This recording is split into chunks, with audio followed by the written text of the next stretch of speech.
Hello students, कैसे हैं आप सब लोग। उम्मीद है अच्छे होंगे, फैमिली भी अच्छी होगी, पढ़ाई करते चलते होंगे, नोट्स बनाते चलते होंगे।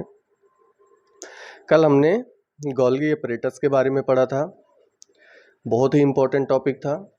आज हम लोग लाइसोसोम के बारे में पढ़ने वाले हैं और ये रेशनलाइज्ड है। जो नई वाली बुक आई है उसमें कुछ मॉडिफिकेशंस हुए हैं, वो वाली बुक का कंटेंट हम डिलीवर कर रहे हैं, तो इसलिए कोई भी वीडियो मिस ना करें।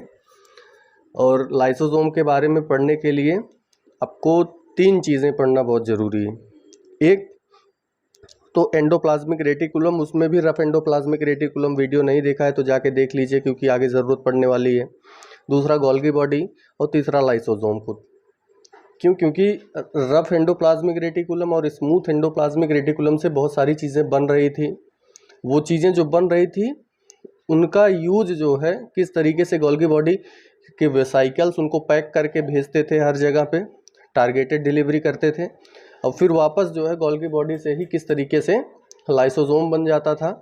और फिर इस लाइसोसोम में जो रफ एंडोप्लाज्मिक रेटिकुलम से सिक्रीट हुए हैं एंजाइम्स, उनको सेव करके रखा जाता है।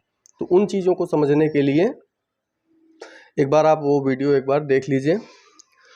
बाकी हम आज का वीडियो स्टार्ट करते हैं लाइसोसोम के ऊपर।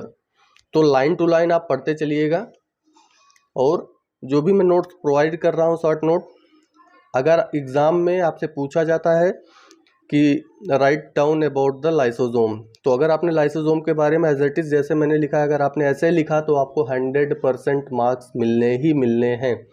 क्योंकि सीबीएसई जो है एनसीईआरटी को फॉलो करती है। आप कितना चीज़ें लिख रहे हो वो मैटर नहीं करता, कितनी इंपॉर्टेंट चीज़ें आप लिख रहे हो वो मैटर करता है।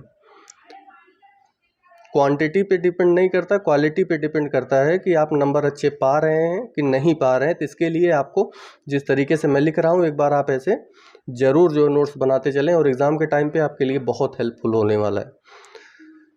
और कोई भी वीडियो स्किप करके मत देखिएगा, क्योंकि मैं कब कौन सी चीज़ बोल रहा हूँ वो चीज़ें आपसे मिस हो जाएंगी, तो पूरा टॉपिक जो है, और एग्ज़ाम में मान लीजिए वही क्वेश्चन पूछ लिया, वही टर्म पूछ लिया, आप कंफ्यूज हो गए, तो इसके लिए वीडियो को स्किप बिल्कुल भी नहीं करना है और लाइन टू लाइन समझते हुए चलना है। तो आप लोग एक बार लाइन टू लाइन पूरा पढ़ लीजिए। जैसे ही मेरा वीडियो देखते हैं आप लोग, तो वीडियो देखने के बाद तुरंत एक बार जो है 5 मिनट में एक बार रीड कर लिया करिए बुक को, सारे कॉन्सेप्ट क्लियर हो जाएंगे। दोबारा जो है एग्ज़ाम के टाइम पे ही आपको एक बार उठा करके रिवाइज करना रहेगा अपने नोट्स को।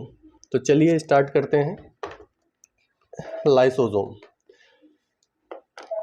लाइसोसोम की खोज जो है सबसे पहले क्रिश्चियन डी ड्यूब ने किया था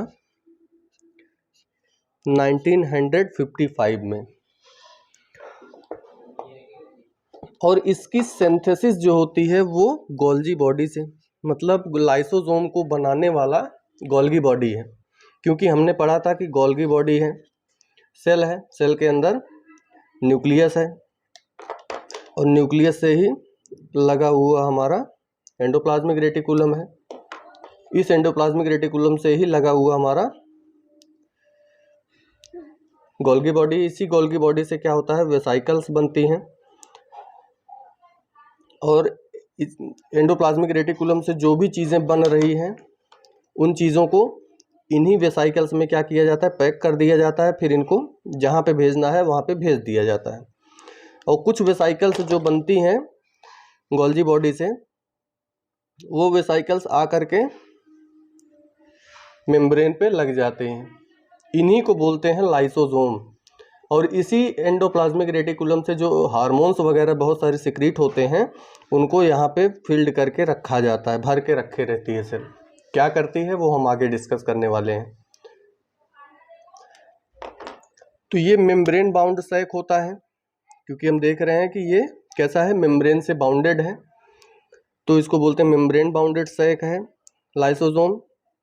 और इसके अंदर डाइजेस्टिव एंजाइम्स भरे होते हैं, जैसे लाइपेज, ग्लूकोसाइडेज, प्रोटीएज और सल्फाटेज। ये सब कुछ डाइजेस्टिव एंजाइम हैं, डाइजेस्ट करने वाले एंजाइम हैं। ये सब इस लाइसोसोम में भरे रहते हैं। और ये कहाँ से बनाए जाते हैं, तो ये एंजाइम्स रफ एंडोप्लाज्मिक रेटिकुलम से बनाए जाते हैं और लाइसोसोम में लाके पैक करके रखे रहते हैं, और इनको suicidal bag of the cell भी बोला जाता है। Suicidal bag of the cell क्यों बोला जाता है? मान लो हमारी सेल है, ये सेल है हमारी, और इस सेल को मान लो कुछ डैमेज हो गया या कुछ जो है बैक्टीरियल इन्फेक्शन हो गया या मान लो कुछ वायरल इन्फेक्शन हो गया,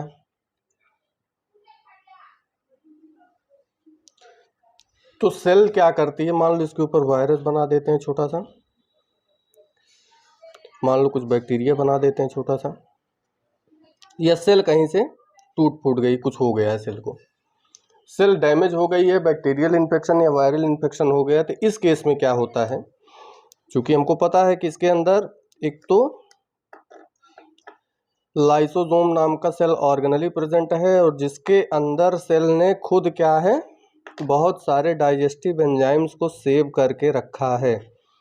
तो जैसे ही सेल डैमेज होती है या बैक्टीरियल या वायरल इन्फेक्शन होते हैं, उस कंडीशन में क्या होता है, सेल के अंदर ये जो लाइसोसोम है ये क्या करता है, ये अपने आप को मार देता है, तोड़ देता है, और जितने भी इसके डाइजेस्टिव एंजाइम्स हैं सबसे पहले तो क्या करते हैं कि ये लाइसोसोम को तोड़ना शुरू करते हैं, लाइसोसोम की जो प्लाज्मा मेम्ब्रेन है उसको तोड़ के बाहर निकल जाते हैं, और जैसे ही बाहर आते हैं तो चूंकि ये डाइजेस्टिव एंजाइम है ये किसी को नहीं देखते, ये डाइजेस्ट करेंगे तो सेल को डाइजेस्ट करना शुरू कर देते हैं, तो सेल टूटना शुरू हो जाती है, तो सेल जो है टूट जाती है।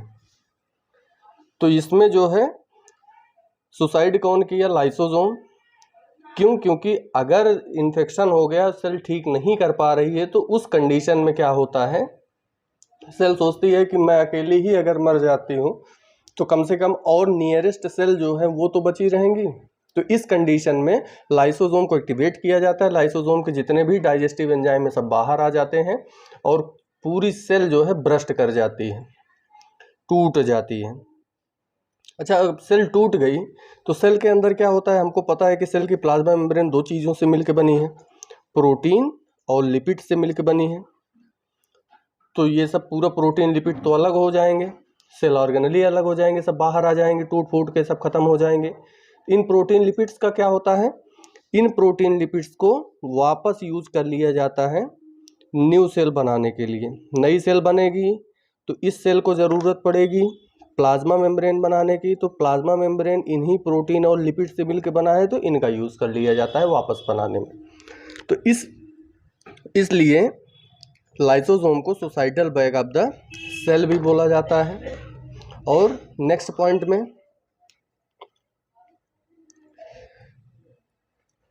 अब यहाँ पे अगला पॉइंट मैंने लिखा हुआ है कि इनको जो है लाइसोसोम एक चीज़ और आप लोग ध्यान दीजिएगा कि अगर आपने वो वीडियो नहीं देखा है गोल्जी बॉडी और एंडोप्लाज्मिक रेटिकुलम वाला, तो उसको ज़रूर जा कर के एक बार देख लीजिएगा।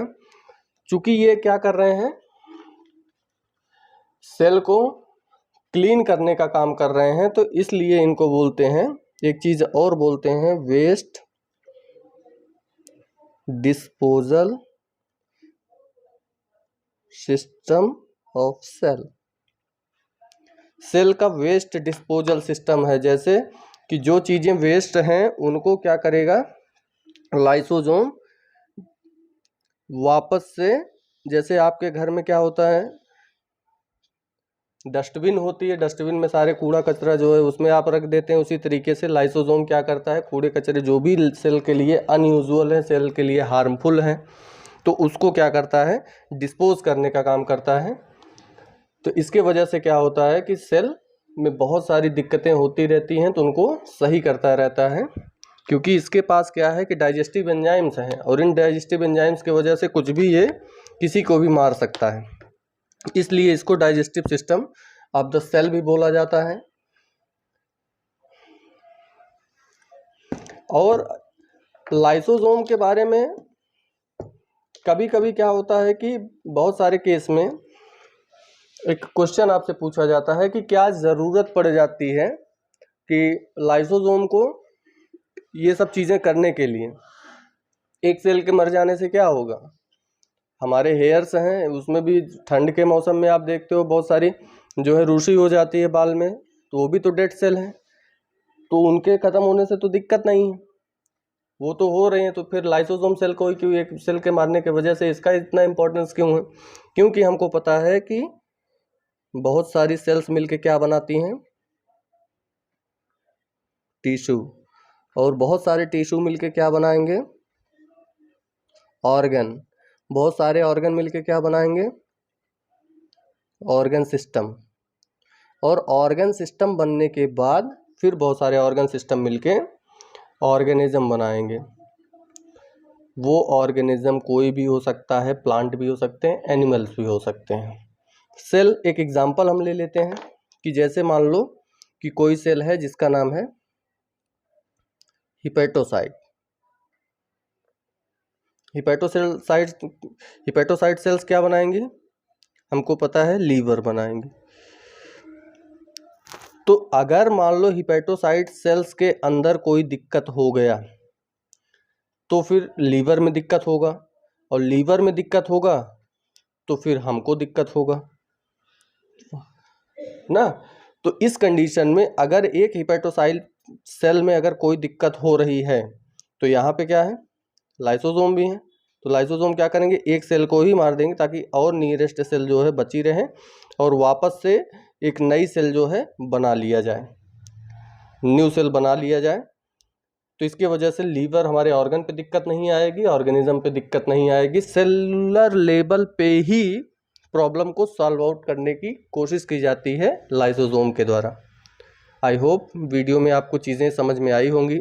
जितनी भी चीज़ें लिखी हुई हैं क्लास 9 की एनसीईआरटी में 5.2.5 लाइसोसोम के बारे में हमने उतना ही कवर किया है, और इसके आगे हम नेक्स्ट क्लासेज में 10th में जाएंगे तो कुछ और चीज़ें पढ़ेंगे, 11th में कुछ और, 12th में कुछ और, उससे हायर क्लासेज में कुछ और पढ़ेंगे। लेकिन अभी के लिए जितना है उतना मैंने बता दिया है, और बाकी नोट्स बनाते चलिए। कहीं भी कोई भी दिक्कत आ रही है कमेंट बॉक्स में जाकर कमेंट कीजिए, आंसर मैं दे दूंगा। और नोट्स ज़रूर बनाते चलिएगा, कहीं भी कोई भी दिक्कत आ रही है, कोई भी टर्म नहीं समझ में आ रहा है तो कमेंट बॉक्स में जा कर के कमेंट ज़रूर करें, और अपने दोस्तों को भी शेयर करते रहें ताकि वो लोग भी आ सकें, जुड़ सकें।